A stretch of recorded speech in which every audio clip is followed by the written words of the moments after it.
remarquez que vous avez beau avoir un parcours professionnel linéaire, dès lors que vous devez, opposant au Bénin ou candidat face à ce régime, vous devenez subitement terroriste. Vous n'avez pas remarqué ça? Subitement, c'est-à-dire ceux-là même qui magnifiaient, qui admiraient votre parcours, qui vous félicitaient même quelques semaines plus tôt pour votre parcours, subitement ils découvrent en vous des actions de terroristes et commencent à interpeller tout le monde autour de vous. Et finalement, en préparant le terrain et en venant vers vous, réclamer la démocratie, réclamer des élections inclusives, c'est cela, être malfaiteur. Et finalement, ça se transforme même en terrorisme. Et j'apprends, le frère Roubi que vous connaissez très bien, je ne le connais pas personnellement, mais j'entends son audio. Ce matin, j'ai entendu un audio, mais j'ai déjà entendu parce que parmi eux-mêmes, ils nous soufflent les informations.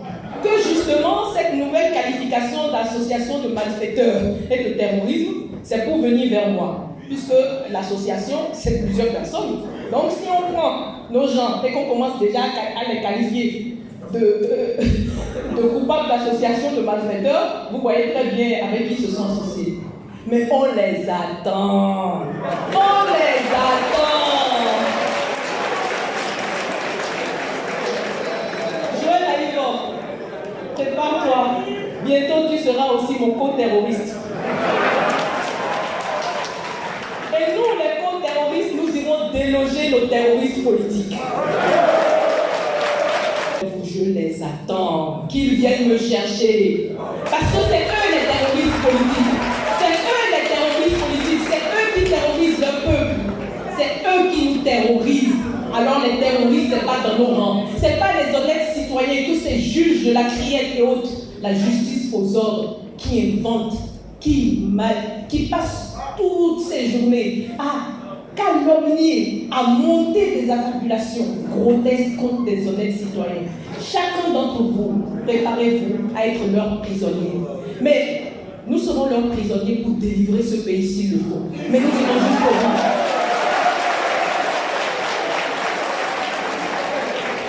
Chaque jour que Dieu fait, il pille ce pays. Chaque jour que Dieu fait, il viole les lois dans ce pays. Chaque jour que Dieu fait, il viole la démocratie. Mais ce sont les honnêtes citoyens qui croupissent derrière les prisons de Misrété et que sais-je encore. Est-ce normal? Ayons une pensée pour nos frères qui sont emprisonnés et réclamons leur libération immédiate.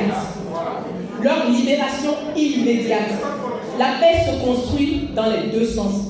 Il n'est pas question de brimer tous les jours ses compatriotes et de chanter une campagne de paix.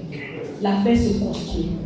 Il faut être deux pour construire la paix. Ce sont deux parties qui construisent la paix. On ne vous vole pas et de l'autre côté, on vous demande le calme et la paix. Il n'y aura pas de paix tant que le pouvoir n'aurait pas enclenché des pas de paix. Nous voulons la paix. Nous nous battons pour la paix. Mais nous utilisons toutes les voies démocratiques qui sont à notre portée pour justement les combattre, mais avec la dernière rigueur qu'il faut. Pourquoi? Parce qu'en vérité, ils agitent la peur derrière nous. En vérité, ils agitent les manipulations. En vérité, ils nous poussent au soubresaut possible. Mais ce qu'ils ignorent, il y a toujours quelques personnes que Dieu désigne et choisit pour affronter même les plus puissants bulldozers. Et c'est ce qui est en train de se faire. Rassurez-vous, je peux sortir d'ici, qu'ils m'attendent, qu'ils me prennent, mais je sais que vous allez continuer le combat.